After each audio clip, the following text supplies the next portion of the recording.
ఢిల్లీ పర్యటనలో ఉన్న AP CM Chandrababu రాష్ట్రాభివృద్ధి లక్ష్యంగా వరుసగా కేంద్ర మంత్రులతో భేటీ అయ్యారు.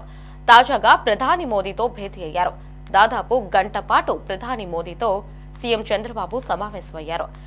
ఏపీ పర్యటనకు రావాలని ప్రధాని మోదీని సీఎం చంద్రబాబు ఆహ్వానించారు. పోలవరం నిర్మాణం వేగంగా జరిగేలా ఆర్థిక వనరులు సమకూర్చాలని ప్రధానికి విజ్ఞప్తి చేశారు. ఇతర ప్రాజెక్టులకు కూడా ఆర్థిక సహకారం అందించాలని కోరారు. పలు ఇతర ప్రాజెక్టులకు కూడా ఆర్థిక సహకారంపై ప్రధానికి వివరించారు.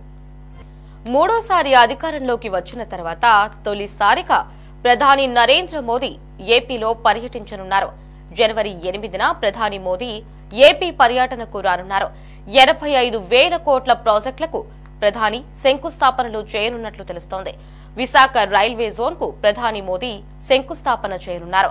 అనకాపల్లి జిల్లా పూడిమడకలో ఎస్డీపీసీ నిర్మించే AP Genco green hydrogen hub, నక్కపల్లిలో మిత్తల్ స్టీల్ ప్లాంట్ నిర్మాణాలకు శంకుస్థాపన చేయనున్నారు.